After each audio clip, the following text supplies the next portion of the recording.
Hello, it's 4 o'clock on November the 10th, and I will be talking to Cristina Gamboa, CEO of the World Green Building Council, live from the COP26 in Glasgow. I can see that you're actually there, Cristina. How are you doing?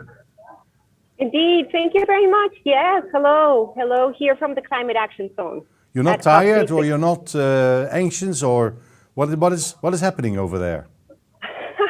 It's been so busy, but I'm excited and privileged to be here, and I think that is what gets me going.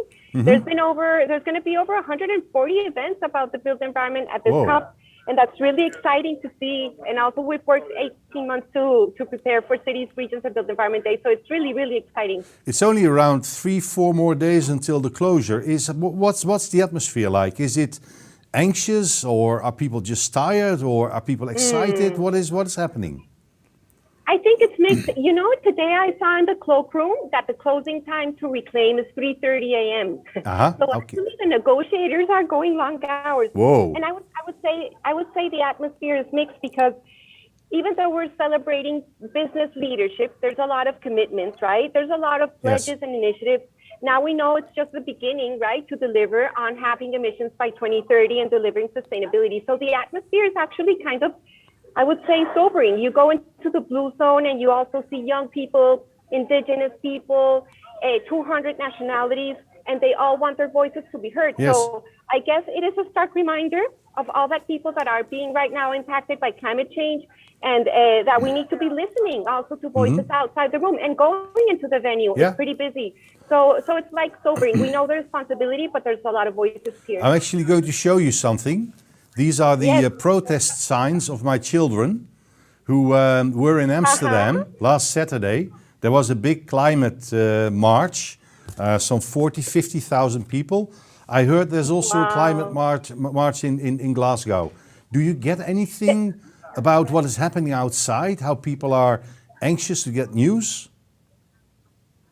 Yes, they're anxious to get news, and actually the text of the final agreement, of the Glasgow agreement, as you would say, is being negotiated. Yes. And I guess it's kind of really bringing home new things into the Paris Agreement, like it seems. The end of coal is going to be mentioned, the end of fossil fuel subsidies, and outside you see the campaigners saying it's about their future, what is at stake. No, it cannot be just a little bit better. It has to be more, something really ambitious that delivers wider change, more accelerated. Because who is talking to whom at this moment? Is it politicians, or is it civil servants, or is it scientists or activists or NGOs? Who is doing the business at this moment? Okay, so how it's been rolling out is that the negotiators, right? So the first 2 days we had the high level, the presidents coming in, 120 presidents. The first 2 days of high level announcements of more ambition. Then they gave, let's say, their ministers the indications of moving forward to the negotiations. And then they have been going through the different things, in particular, polishing up the Paris rulebook, figuring out how to get finance to developing countries and all that stuff. And what's happening today actually is that possibly I hear that Boris Johnson is coming back to drive forward the greater ambition that is needed for this COP to be like a good momentum and a good step change.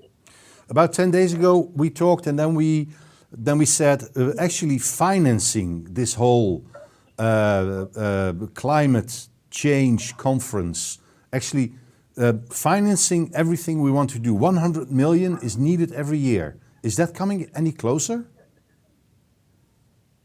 Yes, it's coming closer, but unfortunately it's going to be available in 1.5 to 2 years.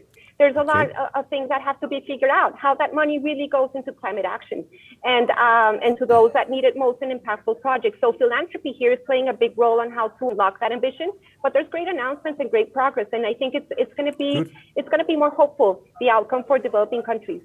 I heard that our Prime Minister, he did not want to commit to this idea of not investing into fossil fuel in foreign countries anymore. And then at the same time, he had an interview and said, yes, this is all about action, action, action. And then people at home said, hey, you say this is all about action, and now you don't act. And he actually turned around. He actually said, yes, I'm also going to join. Yes, there was a mistake. Is there that kind of energy that people say, if you are doing this or if we are joining, then I will also put in my effort. Totally. That's exactly the sort of thing that's going on. There's the peer pressure, if you like, of the leadership, but also the peer pressure of not being in the coalitions and the alliances of negotiating that higher ambition and delivering greater outcomes. So countries tend to turn around, and we're going to see tomorrow how that ends up. But it's much more hopeful than how we started. When we started, we thought this was going to be, the geopolitics was going to play a negative, of a negative role. But now it's looking better than expected. Okay. There's about 2 or 3 more days. The conference closes on Saturday. Yes. So and then negotiators are heading home, and it's about implementation. Yes. But one important thing is that the Paris Agreement was supposed to be negotiated higher ambition every 5 years. Yes. One key thing that seems is going to change is that the ambition is going to be discussed every year, because there's no way we're going to have emissions by 2030 if we don't continue to every increase year instead of 5. and keep the 1.5 degree scenario alive, because the commitments as they stand, they've been improving throughout the days of COP, but right now the IEA says we're going into a 1.8 degree scenario if everything is implemented.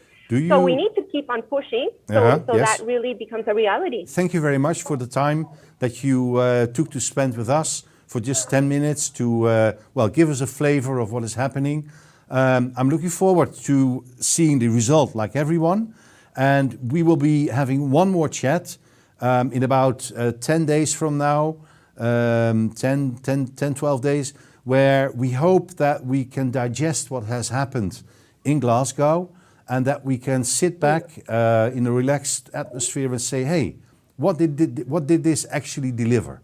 Keep up the good work for the World Green Building Council. I hope you really have an influence, and don't go to bed too late.